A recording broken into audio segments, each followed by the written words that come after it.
our little patch of paradise, where we hope to grow enough to keep ourselves happy for the year. There's my lovely wife there, Cherie, picking peas. And as you can see, we've got quite a show of it with the peas. They've been bearing prolifically. If we're lucky, she might even say hello to us.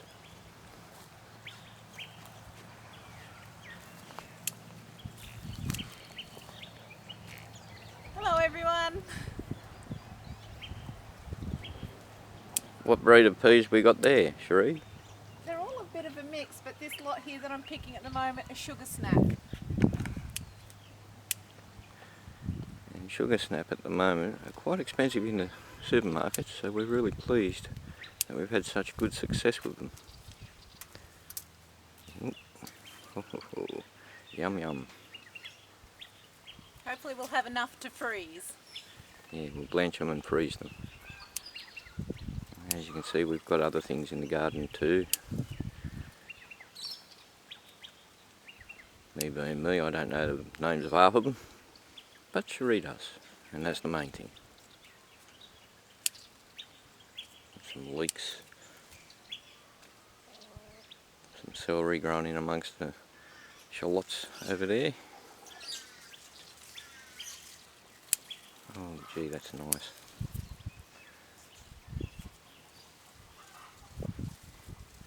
Always good to wear sun protection when you're out in the garden like this.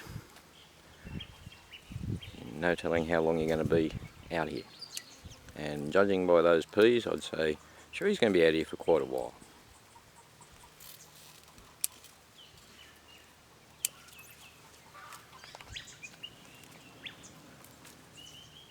Got in the corner here, just up against the wire, we have some crookneck squash and some garden thyme in the pot, surrounded by a couple of chive plants and a little bit of parsley.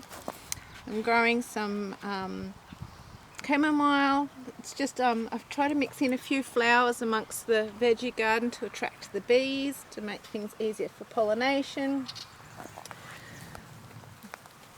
Just along the fence line there I have some more squash. I've actually put in a couple of purple gladiolis. I'll see how they go later on in the season. Be happy to see what colour they are.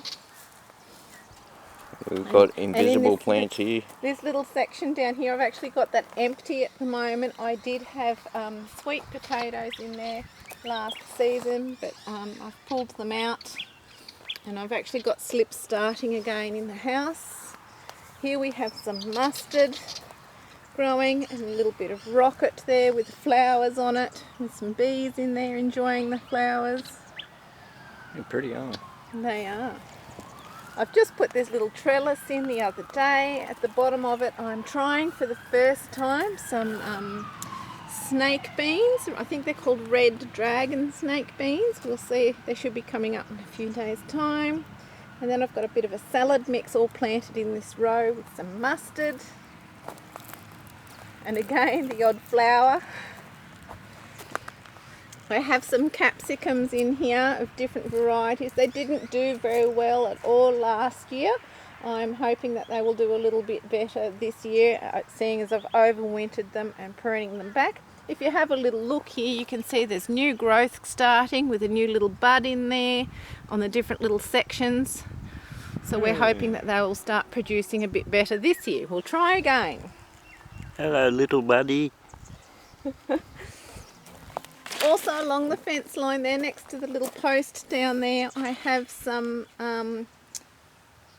basil. I'm trying to remember the name of it. It escapes me at the moment. But the bees love that one. I don't particularly like to eat that one, but the bees really love it. And I've put in some capsicums and a chilli there, just a bit of a random planting in between. And I think these are primulas. They're gorgeous. Yep, I put them in July and they've come through nicely. It's a little bit of colour. Down this bottom end I have a little narrow row at the back there of radishes. At the back there's the radishes, an echinacea plant that's really struggling along, but I'm hoping now with the warmer weather it will come along. And then I've got some rhubarb plants down here as well. Bear in mind we're planting in the Australian seasons, Yeah. so it might sound odd being that we're planting in July, but that's why. July's like our winter, so sometimes we get things started then, our cooler crops. Okay, next row. We have our purple kale, I think it's called red Russian kale, and I'm not sure what this one's called. I always call it the dinosaur kale. I've just put those in to have them come through when the other one's finished.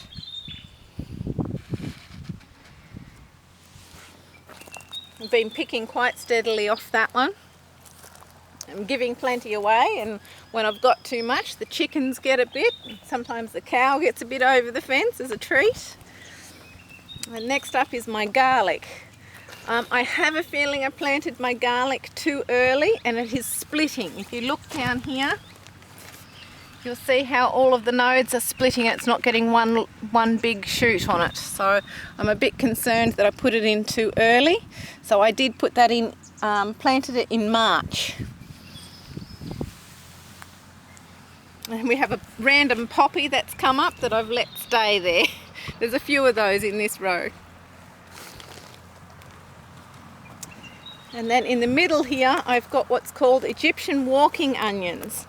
Something that I've noticed is I bought some little bulbs for planting, and these big ones, if you come down here, there's these big ones with the big red stems. These are the ones that I bought, and yet these little ones I had given to us from the initial ground bulb, not the little top bulb. And look at the difference in size. So I'm wondering if I should collect more of the small bulbs and start again. Some more poppy plants. Marigolds. And this is back to the garlic again. And I have a little bit of calendula in there, or calendula depending on how you say it. And I've got randomly in here, and I've marked it with some sticks, I have some elephant garlic growing. This was planted later in the season. I've got one here, and there's one on either side of the pot up there, up the end. So I've just marked it so I know which ones it is. And here I've got some more calendula or calendula, however you'd like to say it, in the pot here. And I've got some linarias that are beautifully flowering at the moment. And if you look down here in the very edge, you see some baby plants in here. This is self-saved seed from a pansy that I had growing, and I thought, I don't know if they would come up, and surprise, surprise, we'll see what they develop into. Excuse me while I step over. And this garden, as you can see, a bit of flowers again. I had some salad mix that I've planted in there, and this is leeking here. I did have sugarloaf cabbage in here. I have harvested all of that. I've got a terrific crop of sugarloaf cabbage this year, and I'm waiting for my Roma tomatoes to go back in here. So I'll leave the leeks in between to help as sort of a natural pest repellent.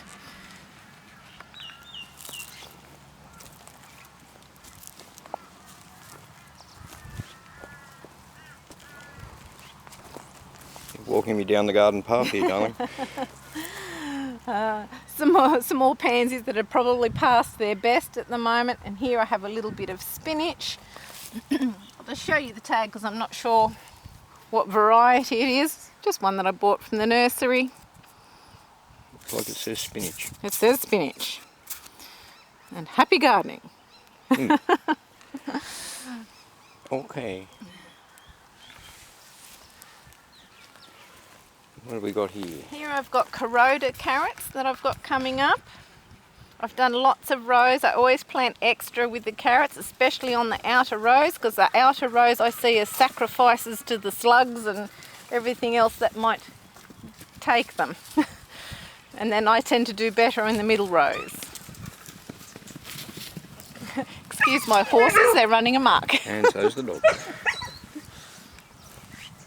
I did have in this row here too, I had Savoy cabbages earlier, and oh my goodness, I had that many, I was giving them away. This here is what's called coronet cabbages. So these were the last ones to form heads. I'm just waiting for those to get a little bit larger. There's probably one here that's just about ready to pick if you have a look at the size of it compared to my hand. It's very tight, so it should be... I'll wait until it's almost at the point of splitting before I'll pick it, to keep them stored in the ground. They're nice looking cabbages. And like I said, when they're finished, this is where all my tomatoes will go. That's my plan anyway, and subject to change. So here I have yellow zucchinis. I've only put them in, I think it was day before yesterday. And I have a purple artichoke there in the corner. I overwintered that and nursed it along. We might have to step to the other side because we can't get past the pea bushes.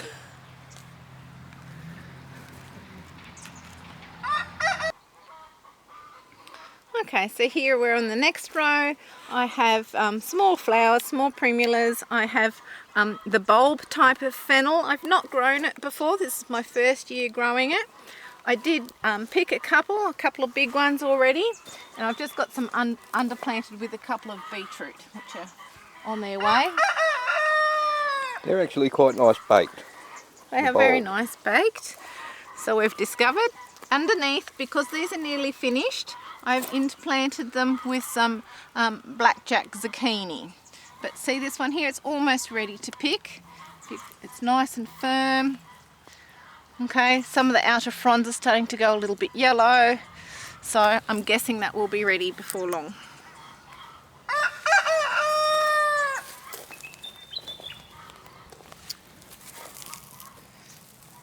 I've got some sweet alyssum here down on the ground. I absolutely love the smell of sweet alyssum. The thing is, you have to get right down on the ground to smell it.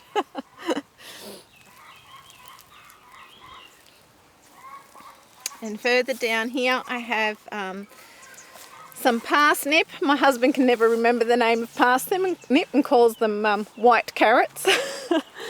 And I have some red shallot. They were from a Digger's Seed Savers mob, I think it was, that one. And then I have just a curly leafed kale that I'm still picking from.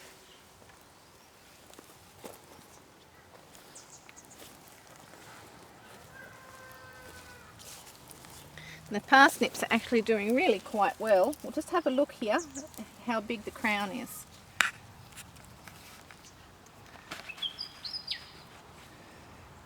So I will leave that in the ground until we're ready to use it, because the best way to keep it fresh and to store it for as long as possible is in the ground. Until it gets too hot anyway.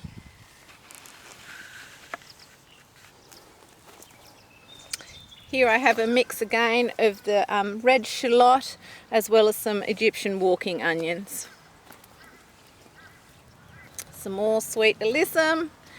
And these are a couple of carrots. I had a really poor germination early before winter of some carrots that I planted in. I've gotten a handful here and a singular one down there all by its lonesome. So I've replanted it again in between, and these are all the different coloured carrots. Are the heirloom type? I think the label's there under that little rock there. I think I've left the packet there. Oh, that rock is a long way away from me. Thank you. Harlequin, they're called. Harlequin. Harlequin carrots, F1. Nice. And they're just all different colours. And we're back to the yellow zucchini. And in the next row, if my husband just pans up and shows you, here's the peas that we can't, it's a bit tight to try and walk past the peas. Peas and bees. Peas and bees, and we're currently harvesting, have been for the last couple of weeks off those. Next year though, as you can probably see, that my trellises were not tall enough. And they outgrew the trellis, so I'm going to have to figure something out a bit different for next year, I think. Either make them higher up off the ground so I get more height out of it, or use a different type altogether. So we'll start at the top for the next row. Okay.